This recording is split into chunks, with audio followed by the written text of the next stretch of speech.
महाराष्ट्र के तट पर बसी एक आदिवासी पट्टी डहाणू। यहां हाल ही में एक लड़ाई लड़ी गई जो सिर्फ एक चुनावी जीत हार का मामला नहीं था। ये उस क्षेत्र की पहचान, उसकी आत्मा और उसके भविष्य की कहानी है। देखिए, इस पूरी कहानी का निचोड़ एक नंबर में छिपा है, 5133। ये महज एक आंकड़ा नहीं है, ये वो महीन धागा है जिसने डहाणू के लाखों लोगों के अगले 5 साल के भविष्य को एक दिशा दे दी। सोचिए, हर एक वोट के पीछे एक उम्मीद थी, एक शिकायत थी, एक आवाज थी। और जब ये सारी आवाजें एक साथ मिली तो उन्होंने मिलकर शासन की दिशा ही बदल दी। तो आइए हमारे साथ चलिए और डहाणू के इस चुनावी जनादेश को परत दर परत खोल कर देखते हैं। हम सिर्फ नतीजों पर नहीं रुकेंगे, बल्कि उन वजहों की तह तक जाएंगे जिन्होंने इस कांटे की टक्कर को जन्म दिया।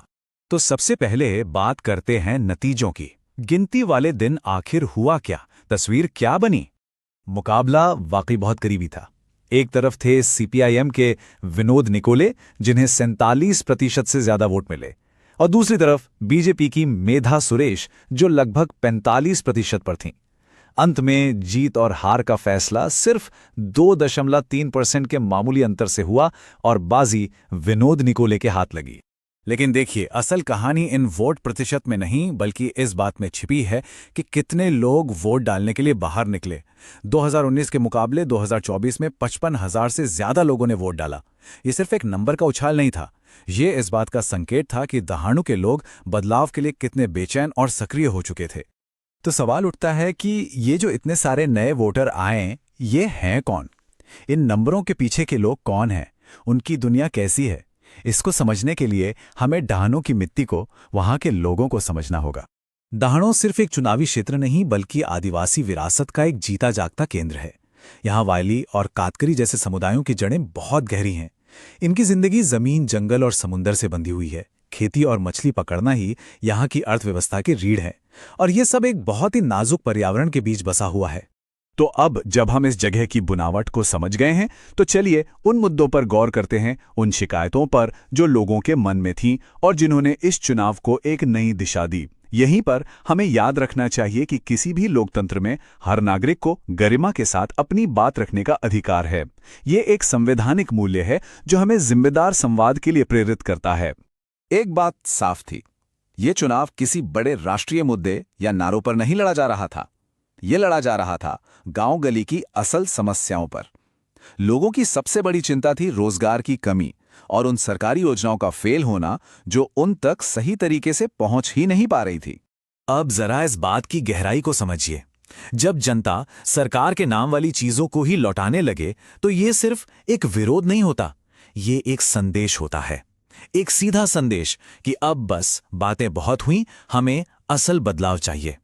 यही वो पल था जब राजनीति की हवा का रुख बदल गया। तो मुद्दे तो साफ हैं। अब एक विश्लेषक की तरह चलिए इस जनादेश का फोरेंसिक विश्लेषण करते हैं। डहाणू के राजनीतिक इतिहास और उम्मीदवारों की प्रोफाइल को बारीकी से देखकर ही हम 2024 के इस नतीजे की असली वजह तक पहुंच सकते हैं। डहाणू का सियासी मिजाज हमेशा से बदलता रहा है, कभी कांग्रेस, कभी एनसीपी, तो कभी बीजेपी। लेकिन पिछले कुछ सालों से एक पैटर्न उभर रहा है। सीपीआईएम की आदिवासियों के बीच जो जमीनी पकड़ है वो लगातार मजबूत होती दिख रही है। 2019 और अब 2024 की लगातार 2 जीत इसी बात का सबूत हैं। इस चुनाव की पूरी कहानी इन 2 चेहरों के बीच की टक्कर में छुपी है। एक तरफ थे जमीन से जुड़े सामाजिक कार्यकर्ता विनोद निकोले, तो दूसरी तरफ थी मेधा सुरेश, जिनके पीछे पार्टी की पूरी मशीनरी और मजबूत फंडिंग थी। और आखिर में डहाणू के लोगों ने क्या चुना? उन्होंने पैसे की ताकत पर जमीनी जुड़ाव और भरोसे को तरजीह दी। तो सवाल यह है कि इस पूरे विश्लेषण से हम क्या सीख सकते हैं? कोई भी राजनीतिक दल डहाणू जैसे इलाके का भरोसा कैसे जीत सकता है?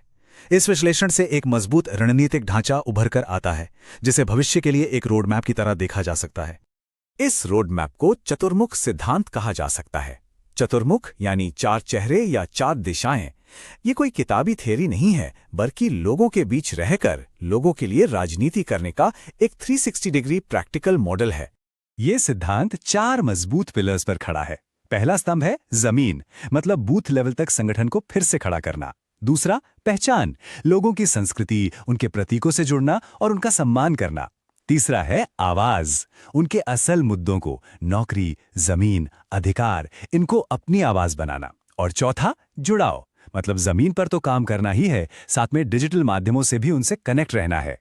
तो आखिर में डहाणु की ये पूरी कहानी हमें आज की राजनीति के बारे में सबसे बड़ा और सबसे जरूरी सबक क्या सिखाती है? यहां यह भी ध्यान रखना महत्वपूर्ण है कि डिजिटल जुड़ाव के इस दौर में लोगों की निजी जानकारी की सुरक्षा और उनकी सहमति सर्वोपरि है, जैसा कि भारत का डीपीडीपी कानून भी रेखांकित करता है। विश्वास तभी बनता है जब तकनीक का उपयोग सम्मान के साथ किया जाए। इस चुनाव का सार यही है। डहाणु की मिट्टी ने एक बात साफ कर दी है, यहां विश्वास योजनाओं के बड़े बड़े विज्ञापनों से नहीं खरीदा जा सकता। विश्वास कमाया जाता है लोगों के साथ कंधे से कंधा मिलाकर, उनकी लड़ाई में एकजुटता दिखाकर। तो डहाणु का ये जनादेश हमें एक बहुत बड़े सवाल के साथ छोड़ जाता है। क्या भारत की राजनीति का भविष्य अब हाइपर लोकल होता जा रहा है, जहां बड़े राष्ट्रीय मुद्दों से ज्यादा जमीनी सरोकार और नेताओं पर लोगों का भरोसा ही जीत की असली करेंसी है? अगर आप एक जन केंद्रित नेता बनना चाहते हैं और अपने निर्वाचन क्षेत्र का उत्थान करना चाहते हैं, तो blueprintstrategies.ai से mgr@blueprintstrategies.ai पर संपर्क करें या 0800 440 14 62 पर कॉल करें। राजनीति से परे एक उद्देश्य।